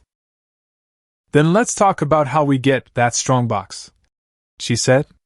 And how we get Wade Calloway out of whatever hole his brothers put him in, because a man brave enough to lower his rifle for a stranger's daughter deserves better than a locked door for it. Outside, the sun was climbing, over Harlow Creek, gold light spreading slow across a town that had no idea yet how much further this story still had to travel before it found its ending, but Dell Sharp, sitting at that kitchen table, with a bandaged arm, and a coffee gone cold, and her daughter sleeping safe upstairs, already understood exactly where it was headed. North. Back toward the Callaway Ranch. Back toward a strongbox, and a lock cellar, and a reckoning that had been 3 years in the waiting. She just needed one more day to plan it right. The day after was quiet in the way a held breath is quiet. Harlow Creek moved through its ordinary business. The mercantile opened. The church bell rang for nothing in particular. Children ran errands for mothers, who watched them cross the street, with new caution, and underneath all of it, the whole town hummed, with a single unspoken question. What happens next? Because everybody had heard by now. Not just the iron spur story, though that alone would have kept tongues busy for a month. The whole of it. The missing girl. The ransom note. The ride north in the dark. Boyle's report, the one he'd been sitting on for 3 years, finally spoken out loud to anyone who'd stop long enough on the boardwalk to listen. A widow. A murdered husband. A family that had been getting away with it for longer than most people in town wanted to admit they'd noticed. Dell Sharp spent that morning in Odessa's kitchen, with a map spread flat across the table, her bandaged arm stiff and aching, Josie upstairs under strict instruction not to leave the room, and a growing collection of people gathering around that table who had, until yesterday, considered themselves ordinary residents of an unremarkable cattle town. Sheriff Boyle arrived first. Then Otto Kraft, still in his bar apron, having closed the iron spur for the day, with a hand-lettered sign that just said closed, family matter, which everyone in town understood wasn't his family at all, and understood exactly which family it meant instead. Then Emmett Voss, the horse trader, had in his hands, standing just inside the kitchen door like he wasn't sure he'd been properly invited. I sold you that mare, he said, when Dell looked up at him. Feels like that makes this some of my business too. Dell didn't argue with the logic. She didn't have room to turn away help today. Sit, she said. We've got planning to do. Because here was the shape of the problem, laid out plain across Boyle's hand-drawn map. The strongbox sat in Garrett's study, inside the main house, which meant getting to it required crossing ground that 14 or 16 armed hands considered their own. Wade sat locked in a root cellar somewhere on that same property, a debt Dell had no intention of leaving unpaid. And Garrett himself, humiliated once already in front of the whole town, was not a man who would sit patient and wait for a second humiliation to find him. "He'll be expecting something," Boyle said, tapping the map near the main house. "After last night, man like Garrett doesn't sleep easy. He'll have doubled the watch." "Good," Dell said. Otto frowned. "Good how?" "Because a man expecting trouble at his front gate isn't expecting a woman to walk in, through it in broad daylight," Dell said. "Asking, politely, for a meeting." The kitchen went quiet. "You want to just ride up," Boyle said slowly. "Knock on the door." "I want Garrett distracted at his own front door," Dell said. "While somebody he'd never suspect gets Wade clear of that cellar and I get clear of that study with whatever's in the strongbox." She looked around the table. "Which means I need 3 things done at once. I need Garrett's attention held at the house. I need eyes on the cellar. And I need a way out of that property that doesn't run straight through 14 armed men." Emmett cleared his throat. "I know that land," he said. "Sold horses to the Callaway operation for going on 9 years now. There's a wash runs along the west boundary, dry most of the year, deep enough a rider can move through it near invisible, if they know the turns." A pause. "I know the turns." Dell looked at him for a long moment. "You'd guide." "I'd guide." Otto spoke up next, quieter, less certain of himself, but no less determined. "I've poured drinks for half those ranch hands over the years. Some of them don't love working for that family near as much as Garrett thinks they do. I could get word to a couple. Have them slow-footed if trouble starts. Not fighting against their own boss outright, just not hurrying to help him either." "That's something," Dell said. "And me," Boyle said.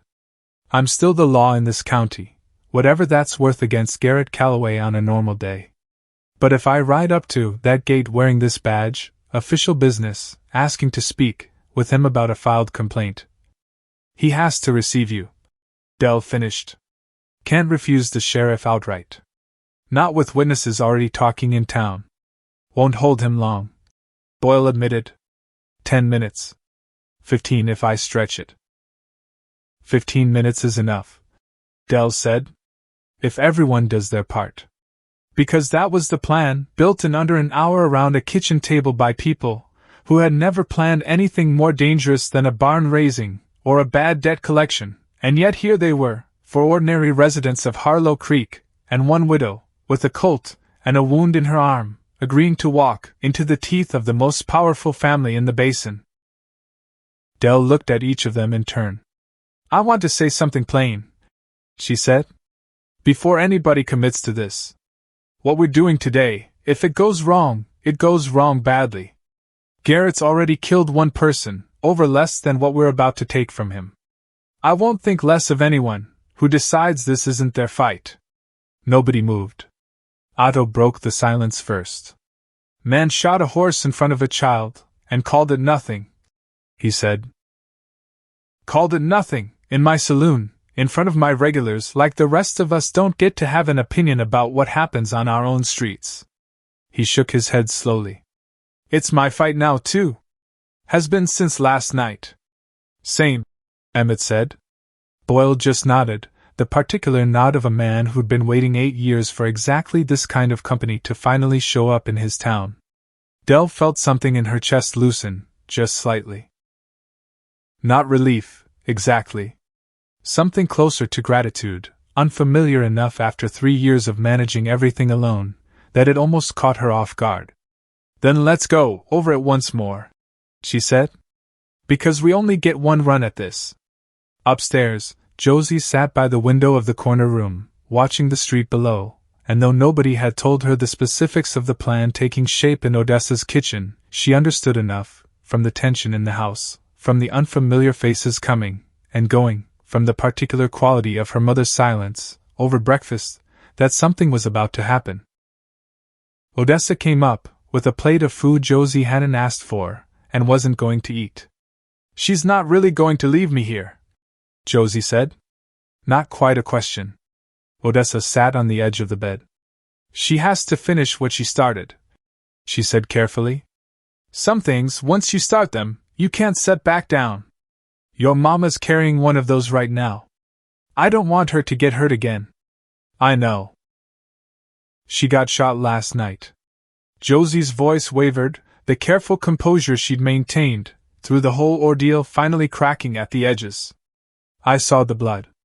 I'm not supposed to know, but I saw it." Odessa took the girl's hand. "Your mama," she said slowly, "is one of the most capable people I have met in 11 years of watching people come through that door downstairs. I don't say that lightly, and I don't say it to make you feel better just because you're scared." She squeezed Josie's hand. "I say it because I watched her hold a room of grown men still, with nothing but her voice and her eyes, and I have never in my life seen anybody do that before." Josie looked out the window again, toward the street, toward the horses being saddled below. "She's doing this for Daddy," she said quietly. "Isn't she?" Odessa didn't answer right away. "I think," she said finally, "she's doing it for you both." By early afternoon, the pieces were moving. Otto had slipped away an hour earlier to make quiet contact with 2 ranch hands he trusted, men who owed him old debts and older favors, men who'd take his message about slow feet and looking the other way, without ever having to say a Calloway's name out loud to anyone who might repeat it. Emmett had scouted the Western Wash that morning under the pretense of checking on a mare he'd sold to a neighboring spread, memorizing the turns fresh in his mind, ready to guide. Boyle dressed in his full uniform for the first time in longer than he cared to admit. The good coat, the polished badge, the posture of a man about to remind a powerful family that the law, however slow, however tired, still technically existed. And Dell stood in the boarding house yard, checking the roan mare's cinch one last time, when Josie came down the porch steps toward her, moving with the particular determined stride of a 9-year-old, who has decided something, and does not intend to be talked out of it. "I want to come." "No. Mama." "No, Josie." Dell turned, and something in her face, not anger, something closer to fear held carefully in check, stopped whatever argument was building behind her daughter's eyes. "I need you safe. I need to not be thinking about you while I'm doing this, because the second I start thinking about you out there, I stop thinking clearly about everything else. And clear thinking is the only thing keeping either of us alive today." Josie's chin trembled. But she nodded. "You'll come back. I always come back.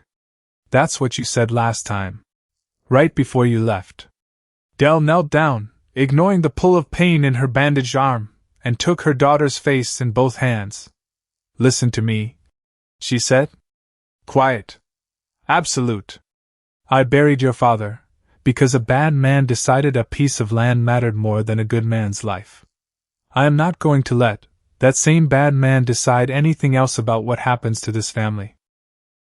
Not one more thing. You understand me?" Josie nodded again, tears finally spilling over despite every effort to hold them back. "I love you," Dell said. "More than any piece of ground. More than any deed. More than anything Garrett Calloway thinks he owns." She kissed her daughter's forehead, stood, mounted the roan, and rode north, toward whatever the day still had waiting.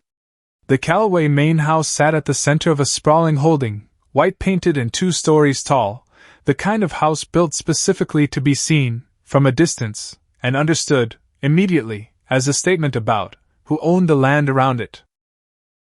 Sheriff Boyle rode up the front drive alone, in full uniform, at exactly the hour agreed upon, and was met at the gate by 2 hands, who eyed his badge, with the particular wary respect men reserve for authority they don't entirely believe in, but haven't been told outright to ignore.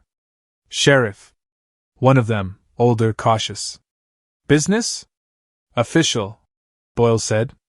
"I need to speak with Garrett. Filed complaint from a citizen." Won't take long. Word traveled up to the house. Word came back down. Garrett would receive him. Boyle rode through the gate, alone, his heart hammering harder than his careful, unhurried posture let on, because he understood exactly how much depended now on him stretching 15 minutes of Garrett's patience, as far as it would go. Half a mile west, in the dry wash Emmett had scouted, that morning, Dell and Emmett moved their horses at a careful walk, the deep-cut banks hiding them from any watching eyes on the higher ground, exactly as promised. House sits about 400 yards ahead, Emmett said quietly. Wash bends north here, runs close behind the barn. From there it's maybe 60 yards of open ground to the cellar door Boyle marked on his map. And the study window. Other side of the house entirely. You'll need to cross the yard proper for that one. No cover to speak of. Emmett's voice was steady, but Dell could hear the tightness underneath it. A horse trader, not a soldier, doing something considerably outside his usual line of work. That's the part one can help you with. You've done enough already, Dell said. Get to the cellar. Get Wade clear. If anybody stops you, you're a horse trader delivering papers on a sale. Nobody questions that, not with Boyle's badge already up at the house holding attention. Emmett nodded, jaw tight. And if it goes wrong? Then get yourself clear, Dell said. Don't wait on me. I mean that. Boyle sat in Garrett's study 15 minutes later, hat in his lap, watching the rancher pace behind his desk, with barely contained irritation, and stretched every syllable of his official business, as far as it would go. This complaint, Garrett said for the third time. You said it concerned grazing boundaries. Concerns a filing, Boyle said, deliberately slow. Old survey. There's some question about the accuracy of the northern line, as recorded, and I'm required by county procedure to interview all interested parties before. You've interviewed me plenty of times over the years, Sheriff, about plenty of surveys. Garrett's patience was fraying visibly now, his eyes flicking, more than once, toward the study window, toward the yard beyond it. Seems a strange day to pick for this particular conversation. Strange days call for thorough paperwork, Boyle said blandly. Garrett's eyes narrowed. Because something in the sheriff's manner, too calm, too deliberately unhurried, a man clearly playing for time, though Garrett couldn't yet say time for what, was starting to itch at the back of his mind in a way he didn't like. Where's my brother? Garrett said suddenly. Boyle blinked. Which one? Wade. Garrett's voice had gone flat. Somebody should have checked on him an hour ago. Nobody has. He was already moving toward the door. Dell reached the study window, from the east side of the house, having crossed the open yard in a fast, low crouch that used every scrap of cover a stacked woodpile and a water trough could offer, her heart hammering against the ache in her bandaged arm. The window was unlatched. Small mercy, or careless staff, or simply a household too confident in its own untouchability to think much about locked windows. She slid through. The study was exactly as Wade had described: heavy desk, tall shelves of ledgers, a fireplace cold with yesterday's ash, and there, against the far wall, half hidden beneath a folded horse blanket, sat a strongbox. Locked. Dell didn't waste time on the lock. She drew her knife instead, worked the hinge pins loose, with the patient, practiced efficiency of someone who had opened stubborn things under worse time pressure than this, and the lid came free, with a groan of old metal. Papers. Dozens of them. She scanned fast. Land surveys in Otis Calloway's careful, old-fashioned hand, dated years before his death. A ledger of water rights along the Concho crossing. And near the bottom, folded separately from the rest, a single sheet that made her breath catch. A letter. Otis Calloway's handwriting, dated 4 months before his death. Garrett, I have told you plain, and I will tell you again. The sharp parcel is not ours to take by force. The man has filed proper, and the water is his by law same as any of ours. Whatever scheme you and Boyd have cooked between you to move that boundary line, I want no part of it, and I will not have this family's name attached to it either. Some things a man builds honest, or he doesn't build them at all. Dell stood very still. Because here, in her hands, was the proof she hadn't even known to hope for, not just evidence that the land had been stolen, but evidence that Otis Calloway himself, for all his sins, had refused to authorize it. That whatever Garrett had done to Ames Sharp, he had done alone. Against his own father's explicit wishes. Footsteps in the hallway. Fast. Heavy. Coming this way. Dell folded the letter and the surveys together, shoved them inside her coat, and was 3 steps from the window when the study door slammed open behind her. Garrett Calloway filled the doorway, Boyle a half-step behind him, both men's faces caught in the particular frozen expression of people who had walked into exactly the scene they hadn't quite let themselves believe was happening. "You," Garrett said. Dell didn't run. Because running now, with the window still 6 feet away, and Garrett already reaching for the pistol at his hip, would have gotten her shot in the back before she cleared the sill. Instead she turned to face him fully, coat heavy with the truth she'd just stolen back, and let her stillness do what it had done in the Iron Spur 2 nights before. "Your father," she said, "didn't want any part of what you did to my husband." Garrett froze. "I have his letter," Dell continued. Quiet. Merciless. In his own hand. "Tellin' you plain, for months before he died, that the Sharp land wasn't yours to take. That whatever scheme you and Boyd had cooked wasn't going to carry his family's name. Give me that." Garrett's voice had gone low, dangerous, all pretense of control finally burning away. "Give it to me now." "No." He drew. Dell was already moving, not away, into him, closing the distance a gun needs to be dangerous, and her hand closed hard around his wrist even as the pistol cleared leather, forcing the barrel up, and wide as the shot went wild, into the study ceiling, plaster raining down in a fine white cloud. They grappled. Garrett was bigger, stronger in the raw sense, but 3 years of grief had not softened whatever hard core of training Dell carried in her, and she used his own momentum against him the same way she had 2 nights before in the Iron Spur, twisting the pistol free and sending it skittering across the floorboards. Boyle finally moved, drawing his own weapon, shouting something about the law, and surrender that neither Garrett nor Dell had any attention left to hear. Boyd appeared in the doorway behind him, drawn by the gunshot, and the study exploded into chaos. Because this was the moment the whole plan had been building toward, without anyone quite saying it out loud, the moment restraint ran out, the moment 15 borrowed minutes collapsed into something far more dangerous than anybody at that kitchen table had fully allowed themselves to imagine. Boyd came through the door fast, all mass and momentum exactly as he had 2 nights before in the Iron Spur, and this time there was no bar for Dell to sidestep him into. Just open floor, and a desk, and a fight that was going to have to be finished with something other than clever footwork. She took the first hit. Hard, across the shoulder, staggering her back into the bookshelf, ledgers raining down around her boots. Boyd didn't waste words.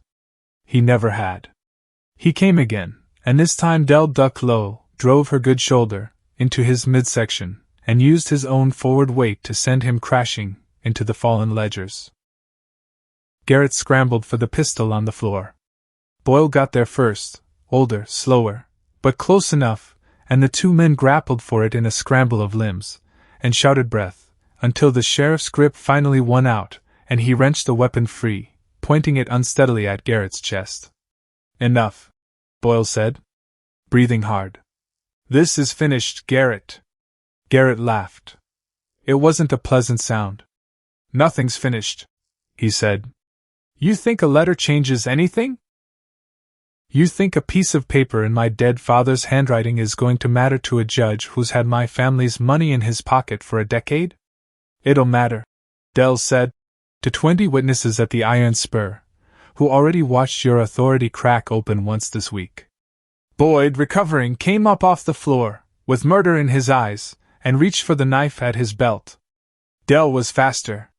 She caught his wrist mid-draw, twisted hard, and the knife clattered free, and in the same motion she drove her elbow into his jaw, with enough force to finally put him down for good, groaning, "Done." The study went quiet except for breathing. Garrett stood alone now, Boyd defeated on the floor, Boyle's borrowed pistol leveled at his chest, Dell standing between him and the window, with his father's letter still folded inside her coat. Something in his face changed. Because Garrett Calloway had spent 37 years never once encountering a situation that didn't resolve in his favor, and here, in his own study, in front of his own hired sheriff, he was finally, completely out of moves. "You want the truth," he said. Quiet now. Something almost like relief in it, the specific exhausted relief of a man setting down a weight he'd carried too long to remember what it felt like not to. "Fine. You want it plain, I'll give it plain." Dell didn't move. "Your husband wouldn't sell," Garrett said. "Wouldn't even negotiate. Just kept saying the water was his by right, and no amount of money was going to change that. And I was 34 years old, and my father had been 4 years in the ground by then, and everybody in this basin was still watching to see whether I could hold this operation together the way he had, and I—" He stopped. Something raw crossed his face, quick and unwelcome. "I told myself it was for the family. Told myself father would have understood, eventually, once he saw what that water meant for the whole operation. Told myself a dead man's warning didn't apply anymore, not after 4 years, not with the weight of the whole operation sitting on my shoulders alone. He didn't understand," Dell said. "He wrote you a letter telling you not to touch it." "I know what he wrote," Garrett said. Quiet. Bitter. "Wrote it, and I burned every copy I could find of it, and thought that was the end of the argument." A humorless laugh. "Should have known father never did anything, without keeping a second copy somewhere safe. Careful man, even in dying." "You killed him," Dell said. Not a question. A fact, finally, spoken plain in the room, where its proof had been hidden for 3 years. "You killed my husband, and let the whole county believe it was an accident." Garrett's jaw worked. "I didn't plan it," he said. Quiet. "I want that understood, for whatever it's worth to you, which I expect is nothing. We argued at the crossing. He wouldn't move. I pushed him, just pushed, meant to knock him back, make my point, and he went down wrong, hit his head on the rock shelf, and by the time I got to him the water had already—" He stopped. "I panicked. I told myself I was still the man my father raised, and then I let the story be an accident, because the truth would have ended everything he built, and everything I built past him." The room was silent. Dell felt something in her chest crack open, not the fury she'd expected, not entirely, but something more complicated underneath it, grief finally finding its shape, after 3 years of not knowing exactly what shape to take. "He was drowning," she said. Her voice barely held. "And you left him." "I panicked," Garrett said again. Weaker this time. "You had years to make it right," Dell said. "Years to tell the truth. Instead you built your whole operation bigger on top of it, and when I walked into your saloon, with proof of it in my hand, you had my daughter taken to keep me quiet." Garrett said nothing to that. There was nothing left to say. It was Boyd who moved next, recovered enough from Dell's elbow to understand slowly, in the particular deliberate way he understood most things, exactly what he had just heard his older brother confess to in front of a sheriff and a widow both. He sat up against the fallen bookshelf, blood at his lip, and looked at Garrett, with an expression Dell hadn't seen on his face before. Not anger. Something closer to grief of his own kind, the grief of a man realizing the family he'd given his whole loyalty to had been built on something he hadn't let himself examine too closely. "You told me it was an accident," Boyd said slowly. "All these years. Told me the crossing took him. Boyd, you told me," Boyd said again, louder this time. "And I believed you, because you were my brother, and my brother doesn't lie to me about something like that." His voice cracked on the last word, the first crack Dell had ever heard in him. "I helped bury this. I helped run off the 2 hands, who saw too much that day. I did that for you, Garrett, believing it was an accident I was covering, not. He couldn't finish. He looked at Boyle. At the pistol still leveled at his brother's chest. I'm done, Boyd said quietly. Whatever's coming for him. I'm not fighting it anymore. He raised his hands slow and sat back against the shelf, done in every sense that mattered. Garrett looked around the study, at his defeated brother, at the sheriff's steady pistol, at the widow standing between him and the window, with his father's letter in her coat, and something in his shoulders finally gave way, the last of a lifetime of unquestioned authority collapsing all at once. What happens now? He said. Quiet. Almost curious, in the detached way people sometimes get, when the worst has finally, actually arrived. Now you answer for it, Boyle said. In front of a judge who's going to have a signed letter in his father's own hand, and a widow's sworn testimony, and a brother willing to say plain what he covered up believing it was something else. That's more than I've ever had against your family in 8 years of trying. Garrett's eyes moved to Delaware. He'd have been proud of you, he said unexpectedly, nodding toward the letter she carried. Your husband. Man who wouldn't move off a piece of ground just because somebody bigger told him to. A tired, bitter half-smile. Guess that's a family trait. Dell didn't answer that. Because there was nothing this man could say now that she owed a response to. She had what she came for. Her daughter was safe in town. Wade was still somewhere on this property in a locked cellar, and that debt still needed paying, before this day was finished.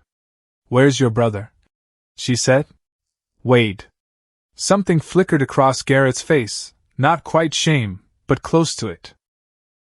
Root cellar, he said quietly. Behind the smokehouse. Emmett Voss found the cellar door exactly where Boyle's map had promised, heavy timber set flush into a low earthen mound behind the smokehouse, secured with a simple iron bar dropped through 2 brackets. He lifted it free. The door swung open on protesting hinges, and Wade Calloway looked up from the dirt floor, bruised, exhausted, blinking against the sudden daylight, and found himself staring at a horse trader he barely knew standing in the doorway like some kind of miracle he hadn't dared hope for. You're not who I expected, Wade said. Wasn't sure I'd be the one coming either, Emmett admitted. But here we are. Can you walk? I can walk. Emmett helped him up, and the 2 men made their way back toward the main house just as the sound of raised voices from the study finally quieted into something closer to resolution. By the time Wade reached the study, supported on one side by Emmett's steady arm, the scene inside had settled into its final shape. Boyd sat against the wall, hands still raised, done fighting in every sense. Garrett stood by the cold fireplace, Boyle's pistol still trained loosely on him, all the fight finally burned out of his big frame. And Dell stood near the window, with a letter that had waited 3 years to be found, folded safe inside her coat. Wade's eyes went straight to her. You made it out, he said, relief plain and unguarded on his bruised face. I was afraid. I made it out, Dell confirmed. Because you gave me the time to. Wade looked past her, to Garrett, to the whole ruined shape of the confrontation that had clearly played out, while he sat in the dark counting hours. It's over, he said. Not quite a question. It's over, Boyle confirmed. For the parts that matter most, anyway. Rest of it's going to take a judge, and a courtroom, and considerably more patience than any of us have left in us today. Word reached Harlow Creek by late afternoon, carried first by Emmett riding hard ahead of the group to spread it, before rumor could distort it too badly, and by the time Dell rode back into town, Wade beside her, Boyd and Garrett under Boyle's custody a short distance behind, the letter and the surveys secure in her coat, half the town had gathered along the main street to watch the procession pass. Josie was waiting on the boarding house porch, and the moment she saw her mother's shape come around the bend at the head of that strange, quiet parade, she was down the steps, and running before Odessa could catch her arm. Dell swung down from the saddle just in time to catch her daughter full against her chest, both arms wrapping tight despite the ache still throbbing through her bandaged shoulder. You came back, Josie said into her coat, muffled, half laughing, half crying. You said you would and you did. Told you, Dell said. Her voice wasn't quite steady either. I always come back. A territorial marshal arrived, from San Angelo, within the month, drawn by Boyle's report, and the weight of evidence now sitting behind it, evidence that no longer depended on one tired sheriff's word against a powerful family's denial. Garrett Calloway stood trial, that autumn, and the letter in his father's hand proved decisive in ways even Boyle hadn't fully anticipated, not just for what it said about the sharp parcel, but for what it revealed about the pattern underneath it. Other boundaries quietly moved, over the years, other families who had simply run out of will, or resources to dispute what had been taken from them. His own confession, given freely in that study under circumstances no lawyer could later argue had been coerced, sealed the rest. He was convicted, and the specifics of his sentence mattered less to the town, in the end, than the simple fact that a Calloway had finally been made to answer for something, in a courtroom, in front of witnesses, with no amount of money moving the outcome. Boyd testified against his brother, voluntarily, in the end, some deep loyalty finally broken clean, through by the discovery that the accident he'd spent years helping bury had never been an accident at all. His own sentence was lighter, weighed against his cooperation, and the particular tragedy of a man who had spent his whole adult life following someone else's direction, without ever quite learning to question where it led. Wade was never charged with anything at all. His testimony, along with the account of the night he'd lowered his rifle in the dark rather than drag a 9-year-old girl back into captivity, painted a picture the judge found easy enough to credit: a young man caught inside a family's rot, who had, when it mattered most, chosen differently.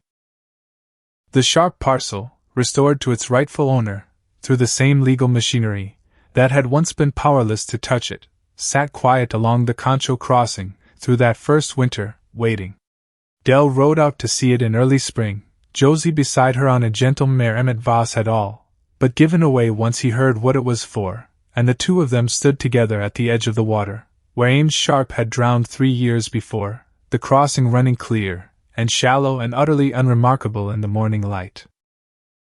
This is it, Josie said quietly. Where Daddy? This is it, Dell confirmed. They stood there a while, saying nothing else, because there was nothing else that needed saying just then. The water moved past them, patient and indifferent to everything it had once been part of, and somewhere upstream a bird called twice, and went quiet. Are we going to live here? Josie asked finally. Dell looked out over the land. The old homestead cabin still stood, weathered but sound, waiting for someone to put a fire back in its hearth. The grazing land stretched wide and green under the spring sun, water rights secure now, legally hers, legally theirs, in a way 3 years of grief had never let her believe possible. I think we are, Dell said slowly, testing the words, finding they fit. I think your father would want somebody stubborn enough to hold this ground the way he did. Josie looked up at her. You're the most stubborn person I know, she said. Dell almost laughed. Almost. Learned it from somebody, she said. Guess it's time I put it to use for something besides fighting. Because that was the shape the rest of it took in the years that followed, not a story that ended so much as one that finally stopped needing to fight for its next page. Dell Sharp raised her daughter on the land her husband had died defending, built a life there slow and deliberate the way she built everything, one careful decision at a time.